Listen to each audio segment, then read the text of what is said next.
পুলিশের খাতায় ফেরার, কিন্তু ইফতারের আমন্ত্রণ পত্রে নাম রয়েছে কাঁকুলিয়া কাণ্ডে মূল অভিযুক্ত সোনা পাপ্পুর। ইফতার ও ঈদ উপলক্ষে অনুষ্ঠানের জন্য সোনা পাপ্পুর নামে কার্ড বিলিও হয়েছে। সোনা পাপ্পুর নামে কার্ড বিলি হয়েছে। প্রধান অতিথি ফেরাদ হাকিম, মালারায় থেকে জাভেদ খান। কাঁকুলিয়ায় বোমাবাজি তাণ্ডবের ঘটনায় 1.5 মাস পেরিয়ে গিয়েছে, এখনো অধরা মূল অভিযুক্ত সোনা পাপ্পু। তাকে ফেসবুকে সক্রিয় থাকতে দেখা যাচ্ছে, লাইভ করতে দেখা যাচ্ছে, কিন্তু পুলিশ তার নাগাল পাচ্ছে না।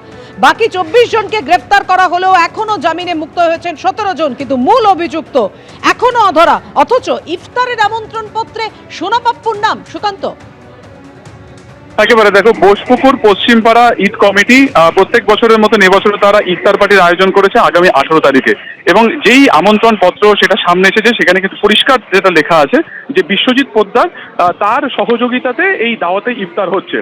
মূলত কমিটির যেটা বক্তব্য যে প্রত্যেক বছর এই ইফতার কমিটির সাথে অ্যাসোসিয়েট থাকেন বিভিন্নভাবে হচ্ছে এই বিশ্বজিৎ পোদ্দার, এবং এই বছরও সেই সৌজন্যের খাতিরে তারা কিন্তু তার নাম সামনে রেখেছে। কিন্তু এবছর তার সাথে সরাসরি কোনো যোগসূত্র কিন্তু এই ইফতার পার্টির নেই, এবং তারা ইতিমধ্যে জানিয়েছে যে এই আমন্ত্রণ পত্র তারা 4-5 দিন আগে থেকে বিলি করা শুরু করেছে, যেখানে প্রধান অতিথি হিসেবে নাম রয়েছে কলকাতার মেয়র, এছাড়া রয়েছে তোমার সেখানে মালা রায়, সেখানকার সাংসদ বিধায়ক জাভেদ খান, এবং সেখানকার একাধিক ওয়ার্ডের যারা কাউন্সিলর রয়েছেন। 90 নম্বর ওয়ার্ডের কাউন্সিলর চৈতালি চট্টোপাধ্যায়, 91 নম্বর ওয়ার্ডের কাউন্সিলর বৈশানাথ চট্টোপাধ্যায় সহ একাধিক জনের নাম কিন্তু রয়েছে। ঠিক এখানেই প্রশ্ন যে প্রায় 1.5 মাস ধরে যার বিরুদ্ধে একাধিক অভিযোগ রয়েছে এবং সে কার্যত পলাতক, সে বিশ্বজিৎ পোদ্দার, তার নাম কিভাবে আমন্ত্রণ পত্রে আসলো। এবং এই ব্যাপারে তোমাকে আগেও বললাম যে কমিটির তরফে যেটা বলা হয়েছে, যেহেতু দীর্ঘ 27 বছর ধরে প্রত্যেক বাড়ি বিভিন্নভাবে সামাজিক একাধিক প্রকল্পের সাথে যুক্ত থাকে এই বিশ্বজিৎ পোদ্দার, সেই কার্ডসি থেকে বা সেই সৌজন্য থেকে কিন্তু তার নাম ব্যবহার করা হয়েছে। এই বছর সরাসরি তিনি কিন্তু এই কমিটির সাথে যোগসূত্র তার নেই। তবে স্বাভাবিকভাবে এই গোটা বিষয়টা নিয়ে কিন্তু একটা রাজনৈতিক তরজা ইতিমধ্যে সামনে এসেছে। তার কারণ আমরা জানি যে ফেব্রুয়ারির 1 তারিখে রবিবার কাকুলিয়াতে একটা বিরাট ঘটনা ঘটেছে, সেখানে দুটো দলের মধ্যে সংঘর্ষ হয় এবং সেখানে 2 জন গুলিবিদ্ধ হয়। সেই ঘটনাতে 1.5 মাস পেরিয়ে গেল, এখনো পর্যন্ত যে আর বিরুদ্ধে মূল অভিযোগ সেই সোনা পাপ্পু ওরফে বিশ্বজিৎ পোদ্দার একদিকে পলাতক, কিন্তু তার নাম কিভাবে একটা আমন্ত্রণ পত্রে থাকলো, যে আমন্ত্রণ পত্রে মেয়রের নাম রয়েছে, যে আমন্ত্রণ পত্রে বিধায়ক থেকে শুরু করে সাংসদের নাম উঠেছে। ফলত স্বাভাবিকভাবে সেই ইফতার পার্টি এই আমন্ত্রণ পত্রকে কেন্দ্র করে কিন্তু এই মুহূর্তে একটা বিতর্ক দেখা যাচ্ছে। ধন্যবাদ তোমায়। আমার কাছে কোনো ইনভিটেশন কার্ডও আসেনি, আর আমি কে করছে আমি নাম আপনার কাছে নামটা শুনে আমি চিনি না। আমার যাওয়ারও প্রশ্ন নেই, কারণ আমার সাথে কোনো সম্পর্ক নেই, আর আমার কাছে কোনো ইনভিটেশনও আসেনি। ওখানে যদি কেউ কোথাও কোনো গলিতে স্বাগতম লিখে দেয় তাতে আমার তো কিছু করার নেই, কোনো ইনভিটেশন আমার কাছে আসেনি। আপনি বলছেন না যাদের বিরুদ্ধে পুলিশের উচিত অস্ত্র আইনে যাদের আছে তাদের ধরা, যাদের ভোটের কোনো অশান্তি না পাকানো, সেক্ষেত্রে কি মনে করেন আইনের পথে চলবে, এগুলো নিয়ে কিছু হয় না। বা ফিরাদ হাকিমকে স্বাগতম জানানো অস্বাগতম জানাতে কিছু হয় না, আইনের পথে চলবে। সুতরাং এখানে আমাদের কোনো রকম ইয়ে নেই, কিন্তু কার কথা বলছেন আমি জানিও না, আর কোনো ইনভিটেশন আমার কাছে নেই। গ্যাস সংকটের প্রভাব কিন্তু রেস্তোরাঁ থেকে শুরু করে বিভিন্ন জায়গায় পড়েছে, বাদ যায়নি কফি হাউসও। বাঙালির আড্ডাতে গ্যাসের আকালে বন্ধ হয়ে গিয়েছে ঐতিহ্যবাহী কফি হাউসের একটি কিচেন। মোগলাই থেকে পকোড়ার মতো খাবার তৈরি বন্ধ করার সিদ্ধান্ত নেওয়া হয়েছে। নোটিশ জারি কফি হাউস কর্তৃপক্ষে। উনুন ও ইন্ডাকশন দিয়ে কাজ চালানোর চেষ্টা চলছে।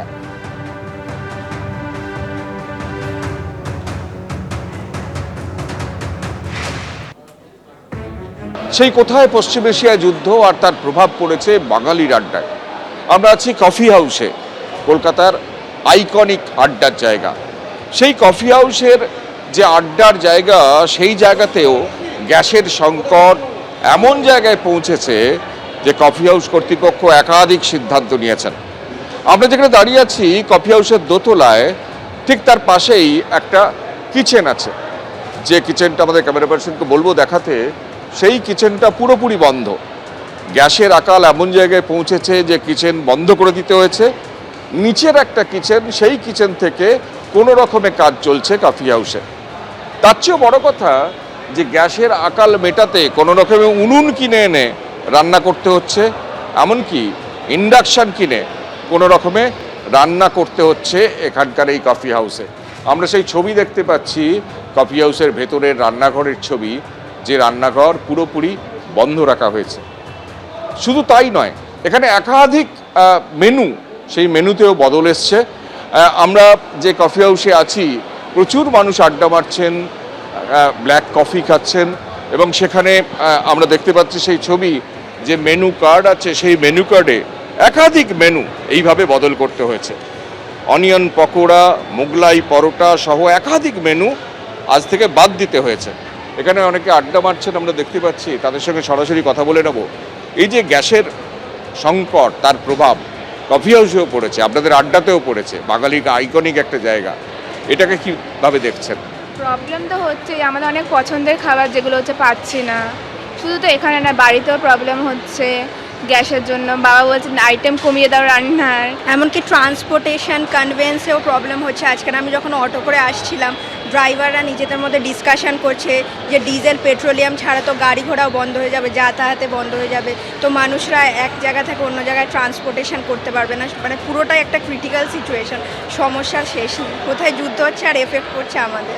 কফি হাউসের আড্ডা, যে আড্ডা একটা চিরন্তন বাঙালির একটা পরম্পরা, সেই আড্ডাতেও গ্যাসের সংকট, গ্যাসের দাম বৃদ্ধি এগুলো বিষয়বস্তু হয়ে উঠছে। আমি ওপর থেকে একবার নিচের ছবিটা দেখব, যেখানে প্রচুর মানুষ এসে কফি হাউসে ভিড় করেন, প্রতিদিনের মতো আজকেও সেই ভিড় করেছেন। সেই নান্দনিক ছবি। এককালে এখানে বহু লেখক, সাহিত্যিক, কবি, এমনকি পরিচালক তারা আসতেন, ঘন্টার পর ঘন্টা আড্ডা মারতেন, এবং এখান থেকেই কত সৃষ্টি হতো। সেই কফি হাউস আজকে কার্যত খোয়া হয়ে গেছে বলা যেতে পারে, এবং আড্ডার জায়গায় ভাগ বসিয়েছে গ্যাসের সংকট। ক্যামেরায় বিশ্বজিৎ শাহর সঙ্গে কৃষ্ণেন্দু অধিকারী, এবিপি আনন্দ, কলকাতা। আজ থেকে আমরা আইটেম বন্ধ করে দিয়েছি, 4-5 আইটেম বন্ধ করেছি। যেরকম মোগলাই পরাঠা বন্ধ করেছি, বেক ফিশ, চিকেন আফগানি, তারপরে অনিয়ন পকোড়া বন্ধ করেছি। তারপরে গ্যাসে যে সমস্যা শেষ হয়ে যাওয়ার পর তারা আমরা চালু করে দেবো। আর কালকে আমরা গ্যাসের জন্য আমরা চুলো কিনতে গিয়েছিলাম মার্কেটে, চুলোটা পাওয়া গেল না। একটা চুলো পাওয়া গেলে আমরা নিয়ে আসলাম।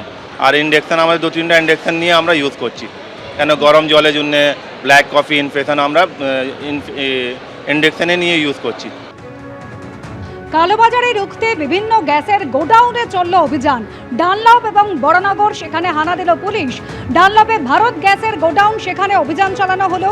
রেজিস্ট্রারের সঙ্গে বিভিন্ন জায়গায় স্টক মিলিয়ে দেখল পুলিশ। বিভিন্ন জায়গায় রেজিস্ট্রারের সঙ্গে যে পরিমাণ সিলিন্ডারের স্টক রয়েছে তা মিলছে না বলে জানিয়েছে পুলিশ। এবিপি আনন্দ, এগিয়ে থাকে, এগিয়ে রাখে।